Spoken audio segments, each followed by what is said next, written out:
We need Alhamdulillah, salatu wassalamu ala rasulillah wa ala alihi wa sahbihi wa man wala. Welcome back right after this amazing break where you are reminded of the names of Allah subhanahu wa ta'ala and you are reminded of the different du'as. Remember, this is the only Islamic television channel in America. We are here right now at the ISNA convention in Detroit. And of course, you see lots of amazing things. There are rides going on. There's a lot of fun happening right here in Detroit. The first ISNA convention to ever hit the city of Detroit, and it is fabulously awesome. MashaAllah ta'ala. Your hats off to the brother who was in charge of it all, Brother Kashif Siddiq. He did an amazing job, a very dear and near friend of mine. Barakallahu feek.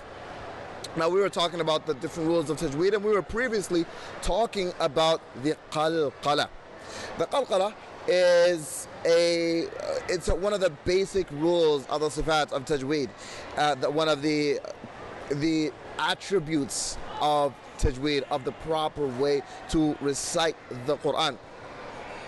Now, assalamu alaikum wa rahmatullahi wa barakatuh. I have with me an amazing guest.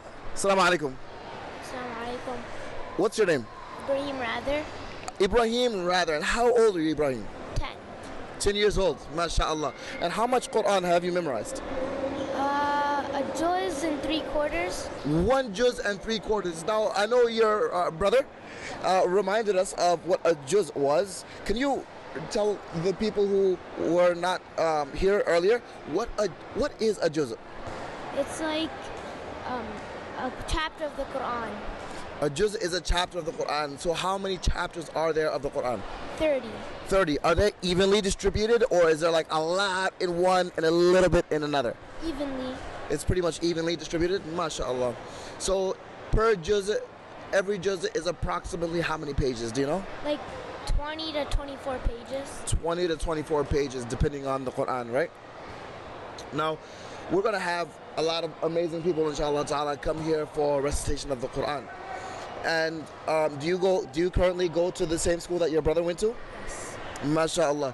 And coming from a different perspective, from your perspective versus his perspective, how did you like the school? It's good, but it's a little hard. It's a little hard. Do you think it's because you're just starting?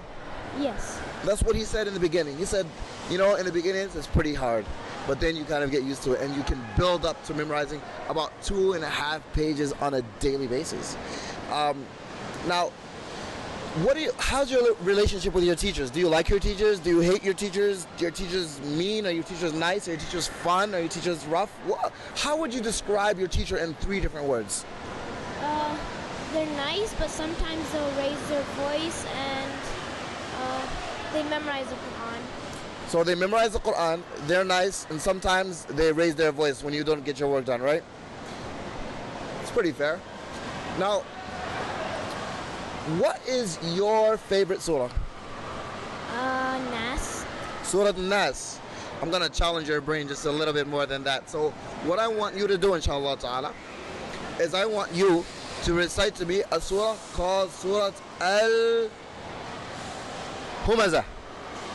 Can you recite that for me? All right. Bismillah.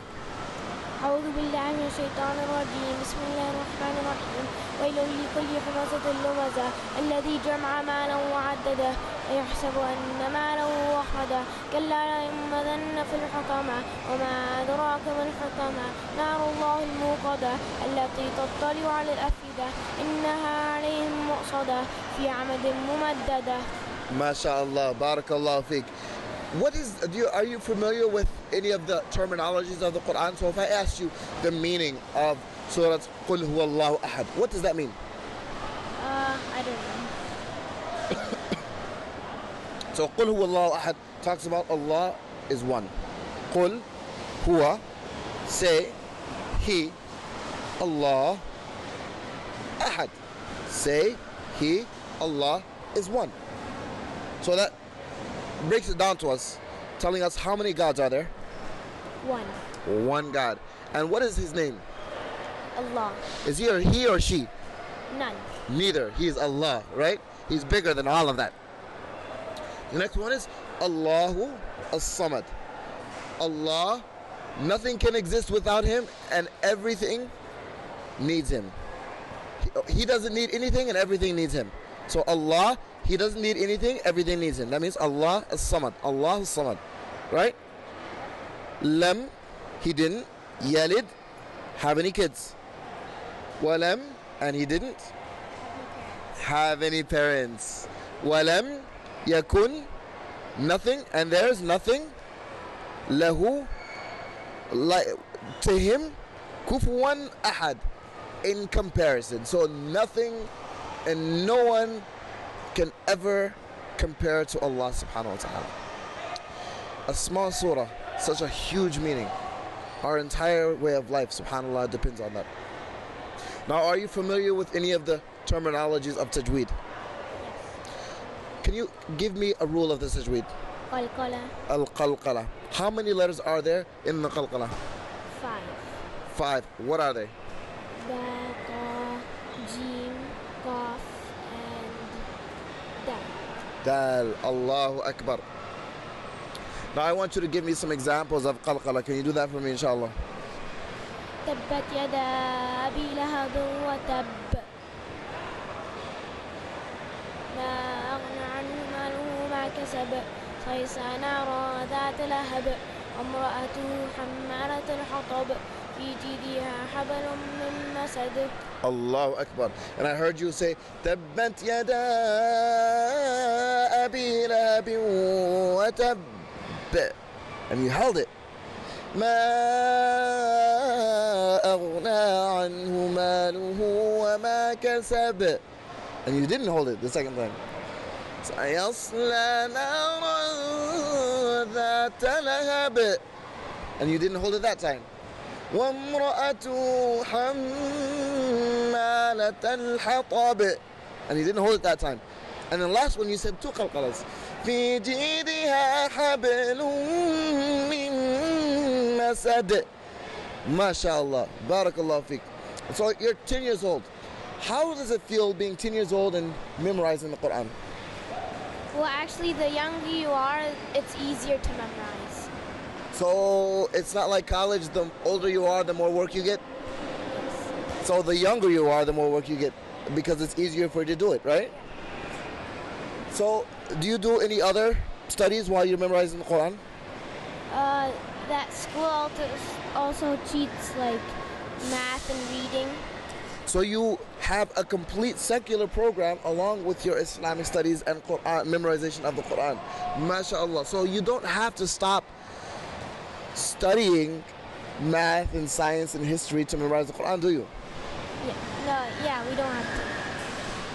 But what if you decided to memorize the Quran? Does everything else have to go on hold? No. Why not? Because like you memorize your Quran for 5 hours, and the other 3 hours you memorize, you do your math and reading. So for the other 3 hours you do the math and reading. Do you feel like you can memorize and learn more when you memorize the Quran? Yes. So you feel like your other studies are extremely easy? Yeah, they're easier to memorize. So, I mean, how does that work? So you feel like, do you feel like that you can do all of the work that everybody's doing in 5 hours or 8 hours, that you can do it in 3 hours? Yeah. How do you figure? I mean, the math, it just isn't adding up. How do you figure? How does that work? Because you're memorizing Quran, but you're still doing other stuff. Do you think that the Quran had anything to do with, like memorizing the Quran had anything to do with making the other subjects a lot easier to do? Yes.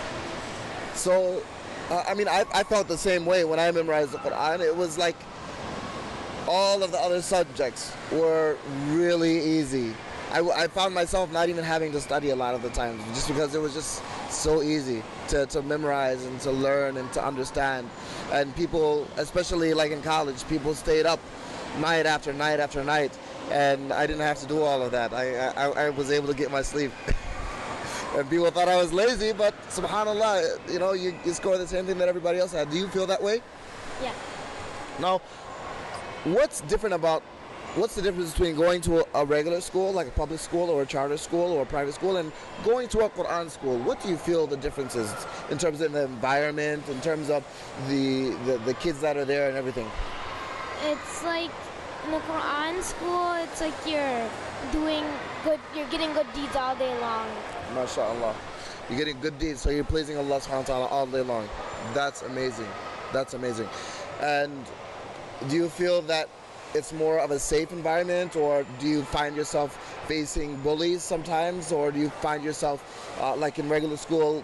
In regular school, maybe have you ever experienced any bullying in normal public school? But in Quran school, you haven't experienced any of that?